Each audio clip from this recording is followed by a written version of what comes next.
Well, should you really hold on to your gym membership even though you haven't been to the gym in the past 6 months? And analyzing your expenses could turn up some nasty surprises, but you may also, or it also may help you identify and get rid of some of the unnecessary spending. Joining me right here in studio to discuss how to effectively clean up your budget and fix up your finances are Hayley Perry, co-founder of The Money School, Morne Bezuidenhout, co-director at Neto, and Sonia du Plessis, certified financial planner at Brenthurst Wealth. Everyone, thanks so much for joining me. Morne, let me start with you back there in Cape Town. What is the first step? What do you do? How do you start putting a plan together in order to declutter your finances? Okay, good afternoon. I think it really all starts with just taking stock and knowing where you're at. Easiest way to do this is to probably look at downloading 2 or 3 months worth of bank statements and just putting those onto a spreadsheet and just knowing what your incomes are, and then also just taking stock as to where you're spending your money on. I think a lot of people don't do that as a first step, and that leaves them in a bit of a mess going forward. Sonia, let's pick up from there, identifying certain things on your budget, your 3-month bank statement. How do you now identify your needs from your wants? What's the difference here? Well, we've got to, as you said, we've got to identify the needs and the wants. And there's very few needs in life and quite a lot of wants. And with the needs, we've got things like we need to eat, we need a roof over our head. In practice, what I find is people don't plan for retirement, and we need to do retirement planning. So once you've got your needs, then you can start with your wants, then you can start with planning the luxuries. Hey, let me bring you into this discussion. So you've got a plan, your needs and your wants. Before we go on to other aspects of decluttering, do you find that as season comes in, and I think we did this in the spirit of springtime, that we do find different needs and different wants for different times of the year? Absolutely. So something that I'm just going to throw out there is, did you know that we've only got 17 Fridays left until Christmas? So, if you're looking at managing your finances in that context, what we need to do is make sure that you're anticipating what's coming. So for a lot of people, Christmas, in terms of how they're managing their finances, comes as an emergency. But if we're looking at things with a forward-thinking mindset, then we know, okay, look, if I've got 17 Fridays left till Christmas, it also means that I've only got probably 3 paydays, depending on when you're paid. So let's anticipate what's coming, and let's start putting money aside, because that then makes sorting out your finances so much easier, because instead of cleaning up a mess, you're actually doing a little bit of forward planning too. Morne, are there currently instruments that are available out there that could help you do this? Because, Hayley's talking about identifying emergency funding that you may need. Are there instruments that are available that will make this process a little easier? Yeah, I think most of the major banks and financial institutions have some sort of app that can be used to analyze your income and your expenditure. I think it goes down to categorizing it, looking at the expenses, categorizing which ones are for insurances, which ones are for your needs, which ones are for your wants, and then just understanding, what money has to be spent and what money is there just being wasted. Let me come to you, Sonia. Morne was talking about insurances. You find that nowadays we are inundated with information around different products and insurances. Is there a way to keep this in check and knowing what you need and what you really don't need?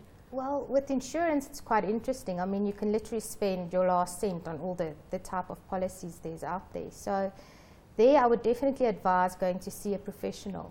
I mean, it will be definitely worth your while to pay someone to have a look at your whole schedule of insurance policies, maybe retirement annuities, other things that you've got in place, and say this one is worthwhile, this one is not worthwhile, and have a good overview of that. In saying that, it would definitely makes sense to bring in a professional to have a look at that. You've also got to look at the phase of your life that you are in. If you look at someone that's just started a family, for instance, they would have a higher need for life cover compared to a retired person that does not have any dependents anymore. So it all depends also on the phase of life you are in, and that would influence, what type of policies you've got and not. And that would also influence, if you might be overinsured or underinsured. Hayley, you're the co-founder of the Money School. What is it that you tell your clients, and exactly what is it that you tell them? Are there any particular steps that you guide them through when it comes to being smarter with your money? Yes, so basically we're in the business of financial education, and so for us, what's really important is getting people to the starting line. So what Sonia was saying is so important. It is really important to see a professional, but sometimes what we have to do is just have a look at what we've got in front of us first. So a lot of people feel like, I don't actually have any money to see a professional about these things I need to chat to them about. So that's what we try and do to help you get to that point. And one of the first pieces of advice that we give in this context of, if you're just trying to find your feet and perhaps get on a steady footing with your money, is set up an emergency fund. That's one of the most important things you can do, because what normally happens is the things that throw you major financial curveballs are things that you didn't see coming, like, for example, an unexpected health expense. But if you've been putting aside money each month and you've got a little nest egg, should something happen that's unforeseen, instead of putting you straight into a debt situation, you've actually got a little bit of money that's a buffer that won't derail where you want to go in the future. Morne, so we've spoken about emergency funding, but what about the finances or the expenses that you have on a day or a month to month? So I'm talking about your medical aid or your bond or your rent. Is there a way that we could possibly cut down on these expenses? Yeah, I think certainly medical aid is something that one can look at. I mean, that is very expensive these days.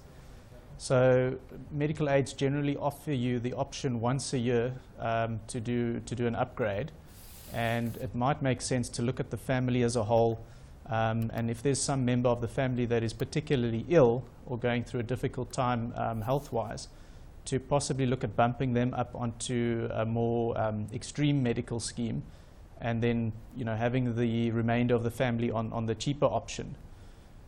You can also look at complementing your medical aid using things like gap cover. Sonia, so the medical aid is one thing I'd look at, and then other things we like to spend money on are cars. Going for a demo model or a 1-year-old certainly is going to also save you a lot of money in the pocket. Sonia, I saw you nodding there, so you're obviously in agreement with what Morne has said, but once we have been able to cut some of these costs and we've got a little bit of extra money on the side, what do we do with it? Well, the first point of call would be also to check that you don't have any debt, because you have to, before you essentially start saving, you've got to cut out all the high interest bearing debt. So that would be credit card interest, or the interest that you're paying on a credit card. You've got to settle your credit card, and look at student loans, things like that. So once you've settled that and you've still got money over left to save, then we can start saving it in a savings vehicle, unit trust or something like that. Anything you'd like to add in terms of what you should be doing with the extra money? Yes, paying off debt is important, and maybe putting it away for a rainy day. But just in terms of some closing comments from you about what we should do in terms of a proper plan to put in place. From our perspective, if you're sitting in a position where you say, when I've got some money to put aside, then I'm going to do X, Y, and Z, what we typically find is that you're never going to be in a position to have put money aside unless you prioritize paying yourself first. So if I could give you one piece of advice, is that when your money comes in, when you get your paycheck, put aside money for yourself first, and then start you know, organizing the rest of your spending from there.